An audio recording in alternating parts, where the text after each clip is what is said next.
Halo rekan-rekan, berjumpa kembali dengan saya Kartika. Pada pertemuan kali ini, kita akan membahas mengenai descriptive statistic using SPSS.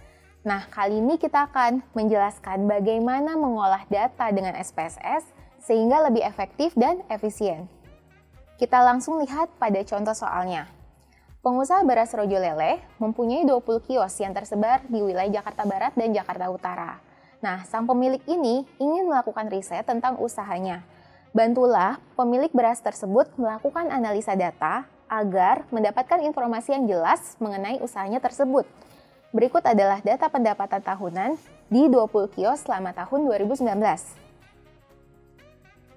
Pertanyaannya adalah, berdasarkan data tersebut, bantulah pengusaha beras Rojo Lele menentukan yang pertama, nilai min, median, dan modus, kemudian nilai minimum dan maksimum, kemudian nilai variance, range, standard deviation, lalu nilai skewness dan kurtosis, kemudian nilai kuartil 1, 2, dan 3, lalu ada desi 5, dan yang terakhir persentil 45 dan 80.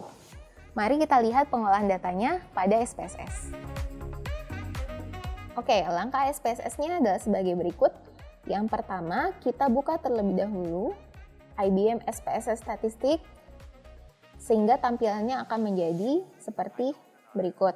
Kemudian di sini ada dua hal yang perlu rekan-rekan perhatikan. Yang pertama ada data view, lalu di sebelahnya ada variable view.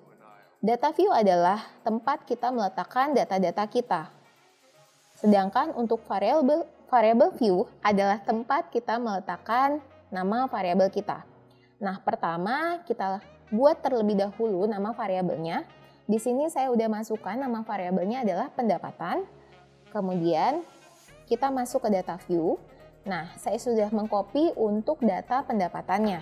Selanjutnya langsung kita analyze. Kita pilih bagian analyze, kemudian descriptive statistic, lalu frequencies. Kita klik, akan muncul tampilan sebagai berikut. Nah, kita pindahkan data pendapatan kita ke sebelah kanan, yaitu ke bagian variabel. Kita klik tanda panahnya, dia akan berpindah seperti ini. Kemudian yang paling penting yang harus kita perhatikan adalah pada bagian button statistik. Nah, di sini adalah yang akan kita olah. Sesuai dengan pertanyaan yang sudah ada, kita tinggal masukkan. Kita akan mencari min, median, modus. Nah, modus di sini nama lainnya adalah mode.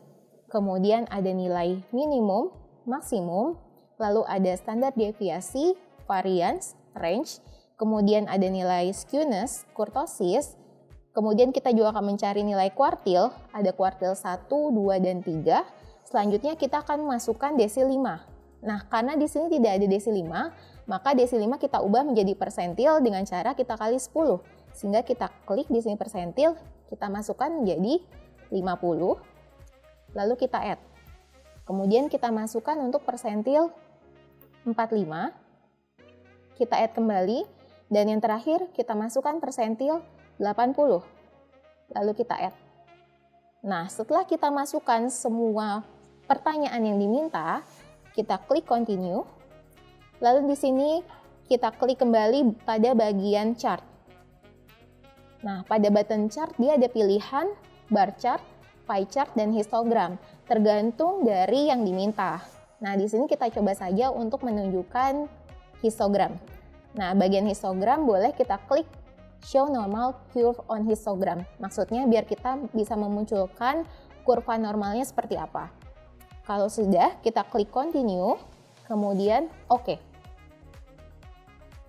Nah, untuk hasilnya dapat kita lihat pada bagian output. Di sini ada tabel statistik, kemudian ada tabel pendapatan, lalu ada histogramnya. Nah, tinggal kita lakukan interpretasi sesuai dengan pertanyaan yang diminta. Kita dapat melakukan interpretasi dengan membuat kalimat.